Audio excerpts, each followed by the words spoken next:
Hello everyone, good evening. World के अंदर जो अभी करंट सिचुएशन चल रही है यूक्रेन वर्सेस रसिया वॉर की, तो इसके ऊपर ये पॉडकास्ट है। वैसे तो आप ये सब सुन सुन के पूरे बोर हो गए होगे या फिर परेशान हो गए होगे कि कब एटम बम फेंका जाएगा, कब परमाणु बम फेंका जाएगा रसिया के थ्रू।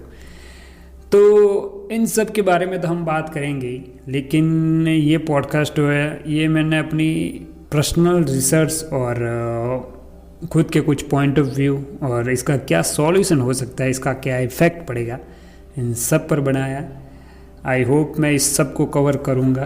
और तो इनको मैंने 7 पॉइंट के अंदर डिवाइड किया है।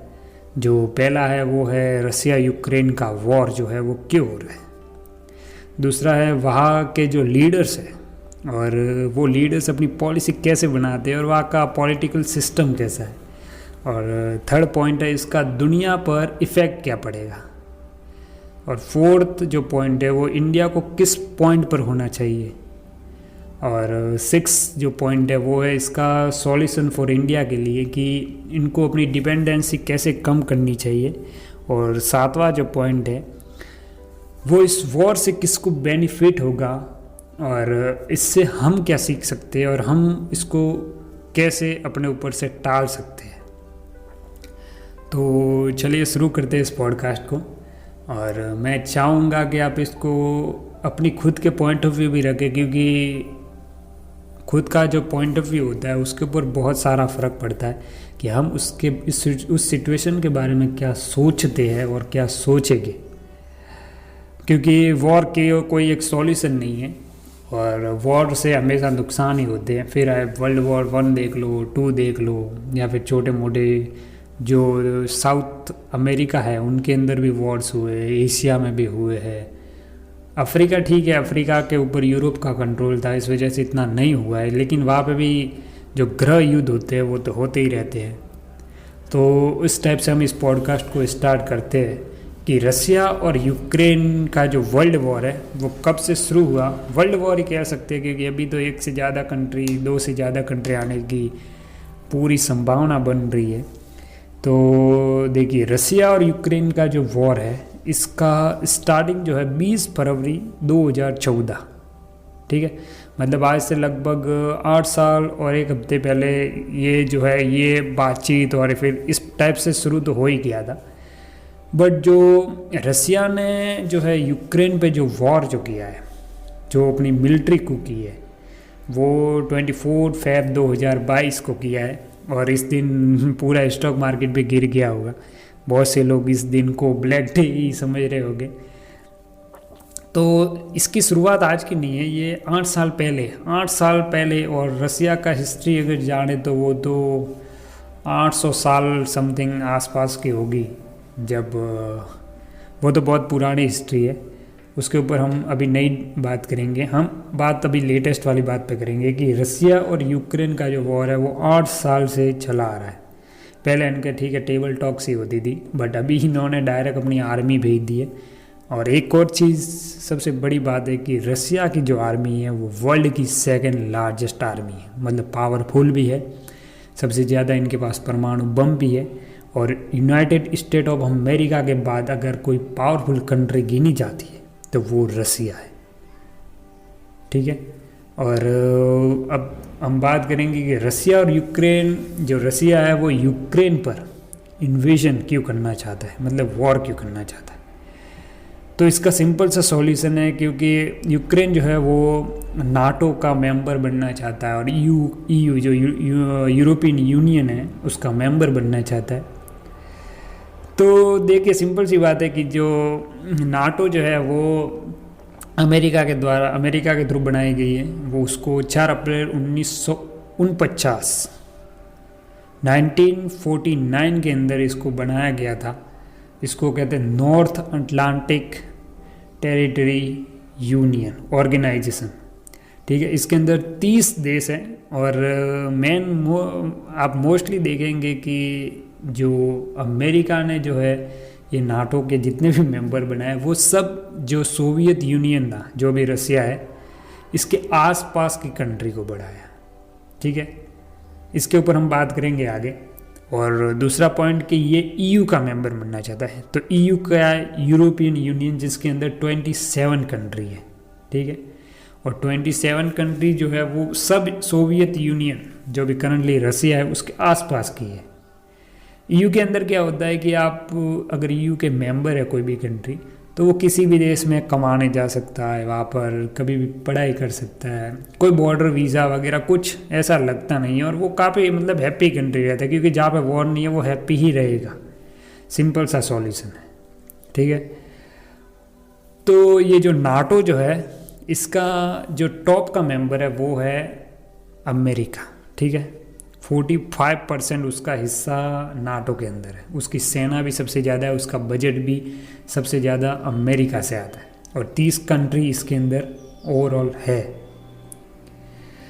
तो जो नाटो जो है उसका सेम सी ये सिचुएशन है कि जब रसिया बोल रहा है कि अब हम अपनी आर्मी को एक्सटेंड नहीं कर रहे, हम अपनी बॉर्डर को एक्सटेंड नहीं कर रहे, तो फिर ये नाटो और देशों को क्यों ऐड करे जा रहा है? इस बात से इनके बहुत टाइम से, ये जो 2014 से मैं बात कर रहा हूँ, तब से इनके बीच कुछ ना कुछ टॉक्स, टेबल टॉक्स में प्रॉब्लम आ ही रही थी, लेकिन यूक्रेन माना नहीं। और आप सब देख ही रही है सिचुएशन ये है, ठीक है। दूसरा पॉइंट ये है कि रसिया और यूक्रेन के प्रेसिडेंट, ठीक है, रसिया के प्रेसिडेंट को तो आप सब जानते हैं, पुतिन साहब ही बोलना पड़ेगा, क्योंकि वो एक बहुत ही बड़ी कंट्री के लीडर है। कैसे बने, क्यों बने, इस बैकग्राउंड में हमें नहीं जानना चाहिए। हम सिर्फ ये जानते हैं कि वो वहाँ के प्रेसिडेंट हैं। और उनसे पहले वो केजीपी के अंदर थे, ठीक है। केजीपी एक वहाँ की सिक्योरिटी एजेंसी होती है रसिया की, उसके अंदर पुतिन थे। और दूसरी बात यह है कि रसिया वर्ल्ड का सेकंड सुपर पावर कंट्री है।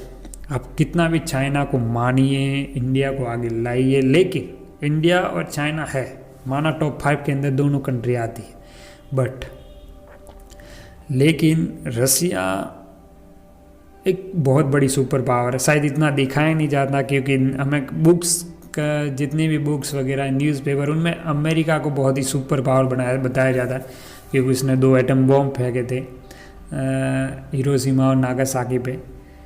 तो सिंपल सी बात है, आज की डेट में सबसे ज़्यादा तो न्यूक्लियर वेपन जो है वो तो रसिया के पास है, फिर तो रसिया सबसे पावरफुल होना चाहिए, ठीक है।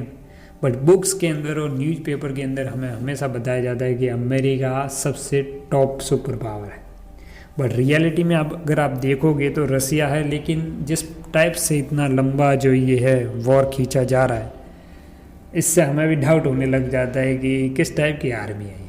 यूक्रेन तो बहुत ही छोटी कंट्री है, छोटी कंट्री बोले तो अफगानिस्तान के जितना है, शायद ईरान से 1.5 गुना ज़्यादा बड़ा होगा, इतना भी ज़्यादा बड़ा नहीं है, इतना ही है, ठीक है। और यूक्रेन की हिस्ट्री के हिसाब से देखा जाए तो वो तो रसिया का पार्ट ही है, बट अभी वहाँ पर कुछ एरिया में प्रो रसियन है और कुछ एरिया में यूक्रेनियन है, ठीक है। हाँ, चलिए हम बात कर रहे थे रसिया के प्रेसिडेंट के बारे में।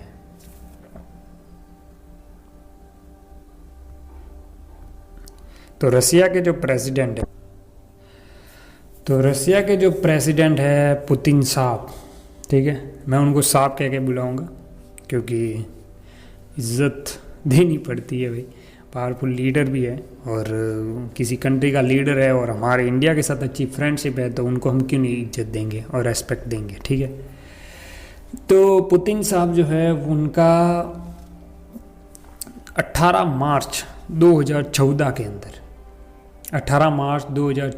अंदर उन्होंने अपने कॉन्स्टिट्यूशन के अंदर चेंजेस किए। रसिया का जो कॉन्स्टिट्यूशन है कि प्रेसिडेंट के पास सबसे ज़्यादा पावर होगी, ठीक है, क्योंकि वहाँ पर मोस्ट ऑफ डिसीजन प्रेसिडेंट ही लेते हैं। और पुतिन की जो एक सिंपल से एक बात है कि पुतिन की जो मिनिस्ट्री है उनके अंदर उनको भी नहीं पता कि पुतिन कब कौन सा डिसीजन ले रहा है या फिर क्या डिसीजन ले रहा है। जैसे हमारे इंडिया के अंदर होता है कि कैबिनेट सेक्रेटरी या फिर फाइनेंस सेक्रेटरी, होम सेक्रेटरी, ये जितने भी होते हैं मीटिंग में पहुंचते हैं, कुछ भी मतलब कोई भी बड़ा डिसीजन लेना हो, वहाँ पर इनको कुछ भी नहीं पता होता। इसका रीज़न ये है क्योंकि इन सब के बच्चे पढ़ते हैं यूनाइटेड स्टेट अमेरिका के अंदर या फिर यूरोप कंट्रियों में, ठीक है। रसिया में बहुत कम लोग पढ़ते हैं। तो ये लोग पढ़ते हैं तो वो नहीं चाहता कि हमारे डिसीजन के अंदर कुछ इफ़ेक्ट पड़े, ठीक है। इस वजह से मोस्ट ऑफ डिसीजन पुतिन ही लेता है। पुतिन, एक चीज़ याद रखनी चाहिए कि पुतिन एक आर्मी पर्सन है, उसका माइंड आर्मी पर्सन है, वो किसी भी वॉर से डरता नहीं है। सिंपल सी बात तो ये है। तो इस वजह से उनका हर डिसीजन पुतिन ही लेते हैं क्योंकि वहाँ पे मोस्ट ऑफ ब्यूरोक्रेट जो है वो, उनके जितने भी बच्चे वगैरह वो अमेरिका या फिर फॉरेन कंट्री में पढ़ते हैं, ठीक है। दूसरी तरफ यूक्रेन के प्रेसिडेंट वो है जेलेंस्की। जेलेंस्की बहुत से मीडिया चैनलों में नहीं बताया जाएगा, लेकिन मैं आपको बता देता हूँ कि जो जेलेंस्की है उसकी कुछ बुरी आदतें हैं। शायद आप मेरे मुंह से पहली बार सुन रहे हैं या फिर किसी ने आपको बताया हो, कहीं आपने देखा हो। ये बहुत सोचने और बहुत पढ़ने के बाद मुझे मिली है कि जेलेंस्की ने एक, जब ये प्रेसिडेंट बना या फिर उससे पहले जो प्रेसिडेंट था, उन्होंने एक पेपर साइन किया था, उसको कहते हैं पनामा, उसको कहते हैं मिन्स एग्रीमेंट, ठीक है। मिन्स एग्रीमेंट जो है वो रसिया के अंदर, ये रसिया से उन्होंने कहा था कि हम हमारे यूक्रेन के जितने भी स्टेट हैं, लाइक हमारे इंडिया के अंदर जितने भी स्टेट हैं, ऐसे 28 स्टेट है हमारे इंडिया के अंदर, ऐसे कैसे यूक्रेन के अंदर, किन सबको सेम पावर देंगे। जैसे हमारे अंदर बिहार से टूट के झारखंड बना तो वहाँ चीफ मिनिस्टर बना, सेम पावर मिले एक स्टेट को। जैसे तेलंगाना टूटा उसके हिसाब से मध्य प्रदेश से, एमपी से जो है वो छत्तीसगढ़ टूटा, तो सेम पावर मिली, तो उसी टाइप से। लेकिन उन्होंने उसको फुलफिल नहीं किया, रसिया का उसके ऊपर ये गुस्सा था। दूसरा, पनामा पेपर के अंदर इस प्रेसिडेंट जो जेलेंस्की, इसका नाम आ गया है कि इनका जो है कहते हैं ना अवैध जो बिजनेस होते हैं वो रसिया के अंदर चल रहे, बहुत सी कंट्रियों के अंदर इनके अवैध बिजनेस चल रहे हैं। ये एक फॉर्मर कॉमेडियन भी है, ठीक है। इसकी बहुत सारी ऐसी हरकतें हैं जिसको एक्सप्लेन भी हम नहीं कर सकते। उसके अलावा ये जिस टाइप से अभी हीरो दिख रहे हैं, शायद हो गए अंदर से, भाई इतनी ताकत होनी बहुत बड़ी बात होती है, लेकिन इनका मेन फोकस जो है वो प्रेसिडेंट बनने के बाद न्यूज़ को कंट्रोल करना था, ठीक है। न्यूज़ को कंट्रोल करना मतलब डेमोक्रेसी को कंट्रोल करना, सिंपल सा सॉल्यूशन ये है, ठीक है। और दूसरी बात ये कि इन्होंने सबसे बड़ी बात ये कि ये जब प्रेसिडेंट बने उसके बाद इन्होंने पार्लियामेंट से पावर खुद पार्लियामेंट की पावर जो है वो कम करके प्रेसिडेंट के पास पहुंचवा दी, क्योंकि इनके पास फुल ऑफ मेजॉरिटी थी। ये कैसे इलेक्शन जीते, क्यों इलेक्शन जीते, ये तो आप ज़रूर पढ़ना कहीं ना कहीं। ये इन्होंने सब पावर जो है वो पार्लियामेंट से अपने पास ले ली। और सबसे बड़ी बात कि ये जो है ये कोकीन के एडिक्ट है। शायद बहुत सी जगह आपने नहीं सुना होगा, लेकिन ये फैक्ट बात है कि ये कोकीन जो है इसके बहुत ही ज़्यादा एडिक्ट है। पहले ऐसे प्रेसिडेंट हो गए, या फिर रसिया में भी ऐसे प्रेसिडेंट थे, पुतिन से पहले जो प्रेसिडेंट थे वो भी ऐसे आम लोगों में दारू पीना वगैरह ऐसा था। इस वजह से वो इतना ग्रो नहीं कर पाया रसिया। बाकी आज की डेट में वर्ल्ड का नंबर 1 कंट्री होता और सोवियत यूनियन टूटता भी नहीं। तो ये थी यूक्रेन के प्रेसिडेंट की बात।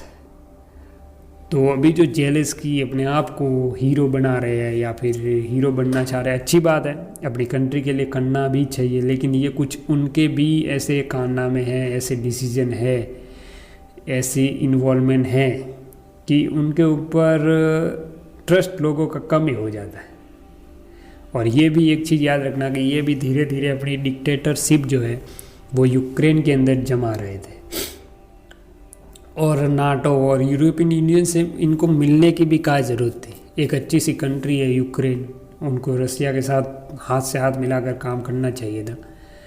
वॉर में ये की चीज़ हमेशा इसके अंदर बोलूँगा कि लोग, जब आम पब्लिक इसके अंदर प्रॉब्लम में आती है तो फिर कोई वॉर अच्छा नहीं होता।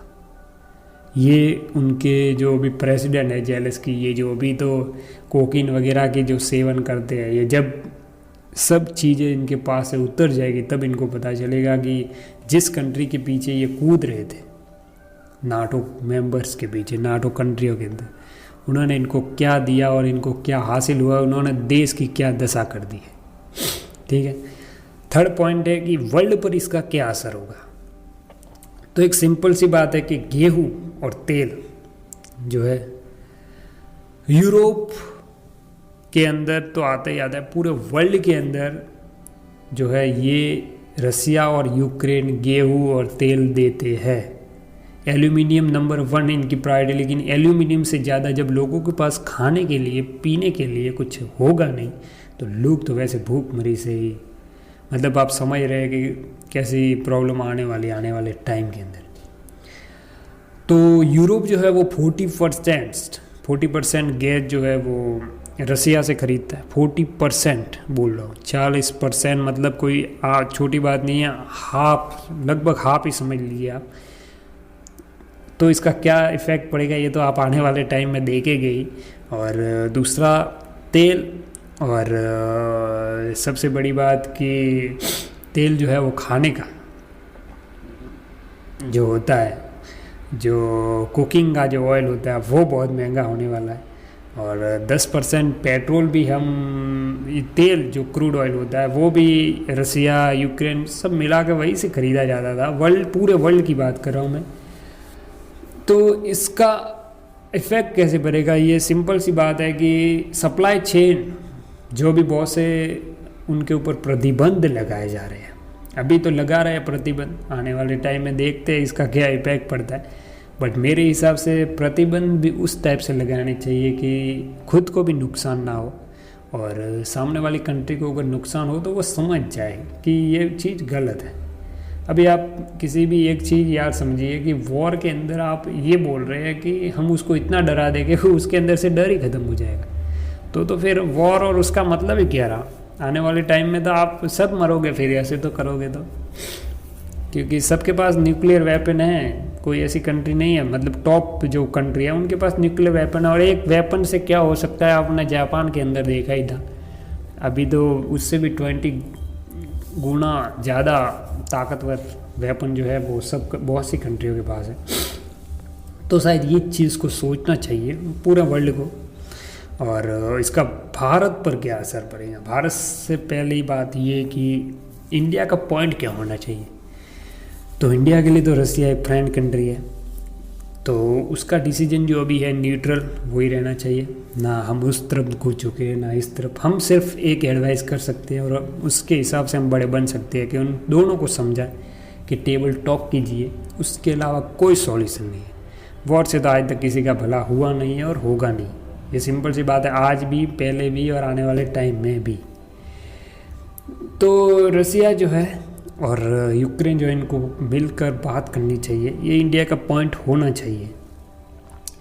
अभी इसका जो है इंडिया पर क्या फ़र्क पड़ेगा, तो भारत के ऊपर ये बात है कि अभी तो इलेक्शन चल रहे स्टेटों के अंदर, यूपी है, पंजाब है, गोवा है, ठीक है। इसका फ़र्क पड़ेगा आपको 7 मार्च के बाद, ठीक है। 7 मार्च के बाद इलेक्शन ख़त्म, तेल की रेट हाई 9 10 रुपए बढ़ने वाली है आई गेस। तेल की, एलपीजी की, केरोसिन, तेल बढ़ रहा है, मतलब सब बढ़ रहा है, सिंपल सी बात है। और दूसरी बात, फॉरेन इन्वेस्टर हमारे यहाँ से पैसा निकाल रहे हैं। जनवरी और फरवरी के अंदर 51,703 करोड़ रुपए निकाले हैं जैन और फेब में फॉरेन इन्वेस्टर ने। तो जो स्टॉक मार्केट में जो बवाल होने वाला है वो अलग ही लेवल पे होगा और महंगाई बढ़ेगी, जिसका कोई सॉल्यूशन क्या, सॉल्यूशन तो ठीक है हम कहीं ना कहीं से निकाल लेंगे, बट कुछ टाइम के लिए तो बढ़ेगी और उनसे लोगों का जीवन जो है वो पूरी तरीके से प्रॉब्लम में आ जाएगा, ठीक है। कोविड से अभी तक हम उभरे नहीं हैं और ये और प्रॉब्लम आ गई। दूसरी बात ये है कि हम देखिए गाड़ी में तेल भराए बिना आप रह सकते हैं, घूमे बिना आप रह सकते हैं, खाए पिए बिना नहीं रह सकते। तो जो किचन का ऑयल जो होता है, जो कुकिंग का ऑयल जो होता है, वो हम रसिया और यूक्रेन से 46% लास्ट ईयर हमने उनसे बाय किया था, ठीक है, इंपोर्ट किया था। लेकिन अभी ये प्रॉब्लम है तो मुश्किल है वहाँ से लेना, क्योंकि स्वाइप का भी बैन लगा दिया है, क्योंकि जो ट्रांजैक्शन होते हैं उनका भी बैन लग गया, मतलब बहुत बड़ी बात है। तो हमें क्रूड ऑयल तो हम अभी वापस से अमेरिका के पास, जैसे ईरान इराक में हुआ था वही प्रॉब्लम, यूनाइटेड स्टेट के पास जाना पड़ेगा कि भाई उसी रेट में दो, हमारा नुकसान क्यों करवा रहे हो। या फिर आप ये भी बोल सकते हैं कि ये जो कुकिंग का ऑयल है ये हम कहाँ से परचेज करें। तो इसके लिए आप, वैसे हम धीरे धीरे अपना जो है चेंज कर ही रहे थे परचेजिंग पावर, तो वो हम अर्जेंटीना और ब्राज़ील वहाँ से हम कर सकते, लेकिन वो बहुत दूर भी है और ख़र्चा भी ज़्यादा आएगा, टाइम भी ज़्यादा होगा, लेकिन उसके ऊपर फिर थोड़ा निर्भरता भी बढ़ जाएगी। और दूसरी पॉइंट, गेहूँ से तो हम बेनिफिट ले ही सकते हैं, क्योंकि इंडिया गेहूँ के अंदर बहुत अच्छा सप्लायर तो नहीं बोल सकते, लेकिन काफ़ी अच्छी हद तक है। तो इंडिया गेहूँ के अंदर अपना जो है वो बढ़ा सकता है कैपेसिटी, और शायद इससे इफ़ेक्ट भी पड़ेगा और कंट्री पे, क्योंकि गेहूँ का सबसे बड़ा सप्लायर था रसिया, ठीक है ना। रसिया के पास जितना गेहूँ होता है शायद बहुत कंट्रियों के पास नहीं है इतना, वो बहुत सी कंट्रियों को एक्सपोर्ट करते थे। और अब सबसे इम्पोर्टेंट बात कि स्टॉक मार्केट पे इसका क्या असर पड़ेगा, इंडियन स्टॉक मार्केट पे।